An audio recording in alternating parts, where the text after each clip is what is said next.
What's good, producers? Curtis King of CurtisKingBeats.com here with another Producer Motivation 911. Today we're going to be discussing how to avoid ear fatigue when mixing your beats.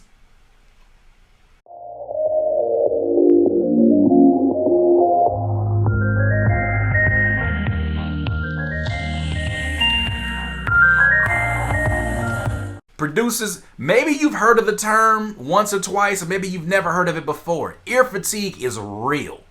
Ear fatigue, if you've never heard it before, is the equivalent of you going into the gym, taking a dumbbell that's heavy, and just lifting. Eventually, your arm becomes a noodly. I know that's not a word, but it becomes a noodly, and you cannot utilize it anymore. That's what happens when we listen to loud music for about 4 to 5 hours, straight through, no breaks. That's what happens to our ears. Eventually, your ears become fatigued. The same way your arm became fatigued when lifting weights, it's no different from your ears. Just because you're listening to audio does not make it any different. Now, ear fatigue is pretty much inevitable. It's going to happen. You ever made a beat one night, really late night, listening to your headphones, and then the next morning you wake up and it's like, who the hell made this beat? Why did they save it? And why is my name on it? It doesn't even sound like something that you did. You know why? Because generally we make decisions to try to mix everything. Maybe we want to mix everything to put it up on a website the same night. We mix things out of laziness. It may not feel like laziness because you're working, but it's laziness.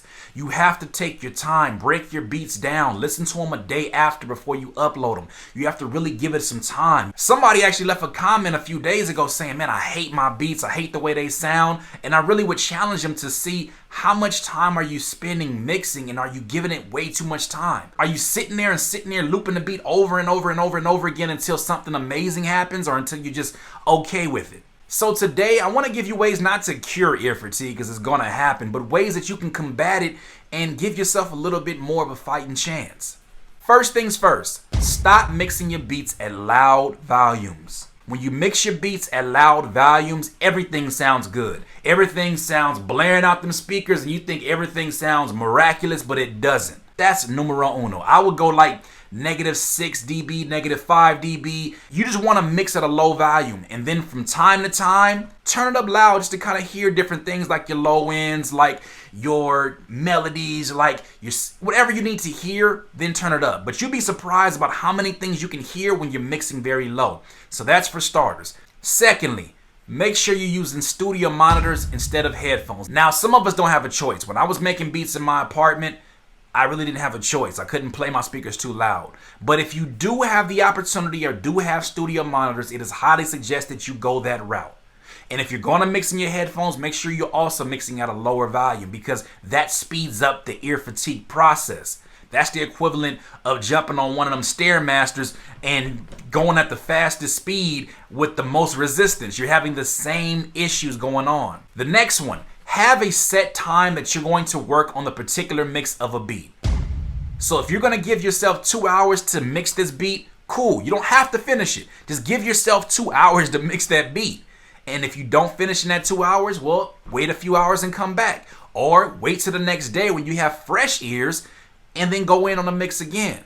Also, take breaks. Take freaking breaks. Walk away. No, you're not going to miss the magic. No, you're not going to miss out on a moment. You're going to come in there and it's going to feel like you're collaborating with yourself.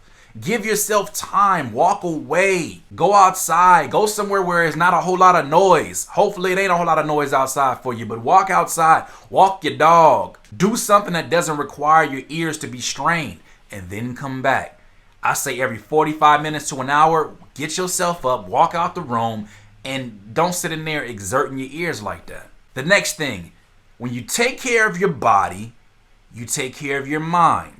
Your mind is the most important factor when it comes to mixing. As you're sitting there trying to judge which instruments to turn down, which instruments to turn up, guess what? If your mind is messed up, or if you're somewhere out there in space, or if you're drunk or you've been drinking, you're going to mess your mix up.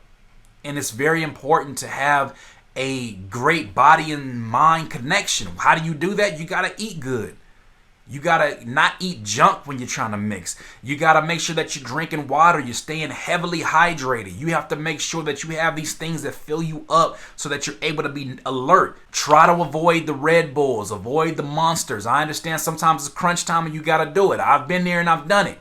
But I tell you, is nothing better than water. I've read somewhere where they say that most times when you feel tired, you're not really tired.